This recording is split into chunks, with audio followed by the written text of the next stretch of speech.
நடிகரும் தவக தலைவருமான விஜய் பொதுவாக யாரிடமும் விரோதம் கொள்ள மாட்டார் என்ற பெயருண்டு. ஆனால் பல ஆண்டுகளுக்கு முன்பு ஒரு படப்பிடிப்பின் போது ஏற்பட்ட கசப்பான அனுபவம் இன்றும் அவருக்கும் மூத்த நடிகர் நெப்போலியனுக்கும் இடையே ஒரு பெரிய இடைவெளியை உருவாக்கியுள்ளது. சுமார் 19 வருடங்களாக இவர்கள் இருவரும் பேசிக்கொள்ளாமல் இருப்பது திரையுலகினரிடையே பெரும் ஆச்சரியத்தை ஏற்படுத்தியுள்ளது. கடந்த 2007ஆம் ஆண்டு பிரபுதேவா இயக்கத்தில் விஜய் நடிப்பில் வெளியான போக்ரி திரைப்படம் ஒரு மெகா ஹிட் வசூல் சாதனை படைத்தது. இந்த படத்தில் ஒரு முக்கியமான போலீஸ் அதிகாரி கதாபாத்திரத்தில் நடிகர் நெப்போலியன் நடித்திருந்தார். இப்படத்தின் படப்பிடிப்பு வெளிநாட்டில் நடந்து கொண்டிருந்த போது ஏதோ ஒரு விவாதத்தின் போது விஜய் மற்றும் நெப்போலியன் இடையே கடும் வாக்குவாதம் ஏற்பட்டதாக கூறப்படுகிறது. அந்த சம்பவத்திற்கு பிறகு படப்பிடிப்பு தளத்திலேயே இருவரும் பேசிக்கொள்வதை தவிர்த்தனர். படம் வெளியாகி மாபெரும் வெற்றி பெற்ற போதிலும் இருவருக்குமான அந்த மனக்கசப்பு தீரவில்லை.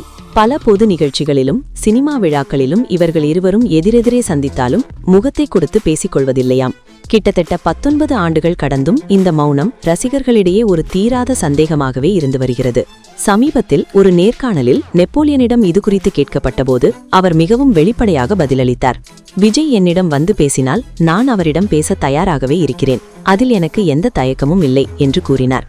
ஆனால் அதே சமயம் ஒரு சர்ச்சைக்குரிய கருத்தையும் அவர் முன்வைத்தார். விஜய் தனது சொந்த தாய் மற்றும் தந்தையிடமே பேசாமல் இருக்கும்போது என்னிடம் எப்படி வந்து பேசுவார் என்றும் கேள்வி எழுப்பியுள்ளார். விஜய் தற்போது அரசியலில் கால்பதித்துள்ள நிலையில் அவர் மீதான இத்தகைய விமர்சனங்கள் அதிக கவனத்தை பெற்று வருகின்றன.